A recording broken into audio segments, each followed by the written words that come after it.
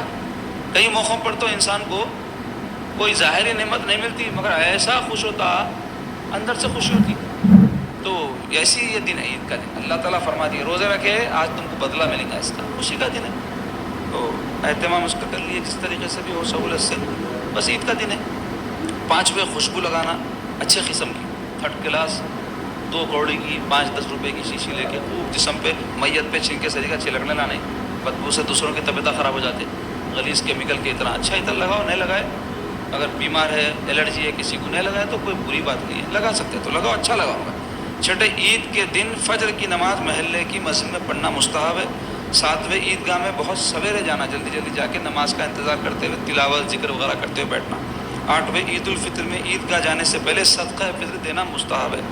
9ویں عید الفطر میں پہلے کھجور یا کوئی میٹھی چیز کھا کر نماز کو جانا. کب؟ عید الفطر میں. اور اگر کھجور ہو تو طاق عدد میں کھانا. طاق عدد بول تو 1 3 5 10 15 کھا جائیں گے طبیعت خراب ہو جاتی. طاق بولے تو 1 2 1 3 5 بہت ہو گئے. 10 عید الاضحیٰ میں بغیر کچھ کھائے نماز کو جانا، اور اگر قربانی خود کی دینی ہو تو آ کر قربانی دے کر قربانی کا گوشت کھانا.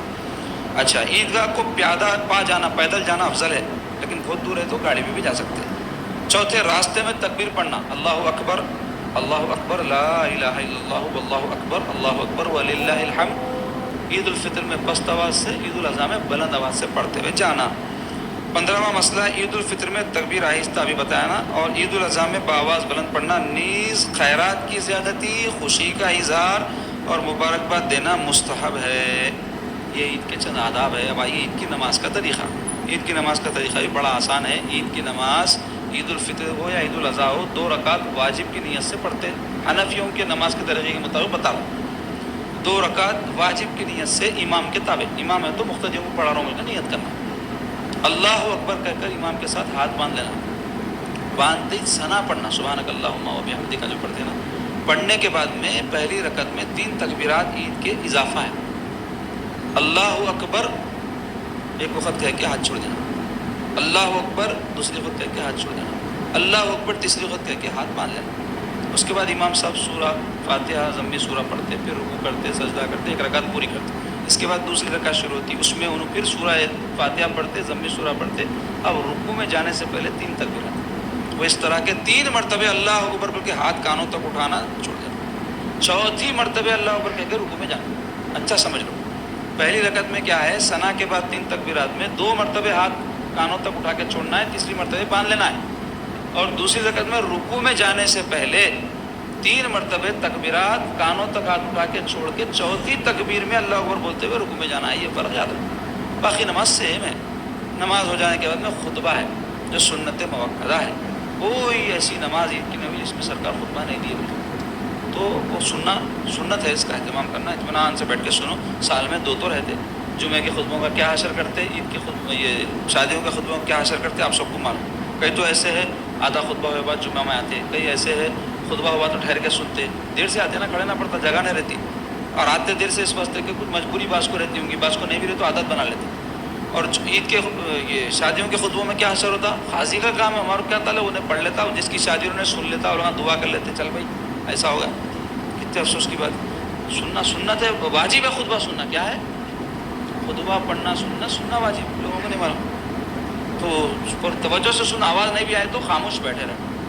کوئی بھی خطبہ اور دعا ہوئی اس کے لیے بیچارے دولہے کے واسطے تو دعا کر دینا، اس کی بیوی نہ ستائے اس کو، اور شوہر بیوی کو نہ ستائے، دونوں ایک دوسرے کے حقوق ادا کرے، مل جل کے رہے. بلکہ دل سے اردو میں تو بھی کر لینا. تو پر اللہ تعالیٰ ان مسائل پہ عمل پیرا ہونے کی ہم کو توفیق نصیب فرمائے. اب آئیے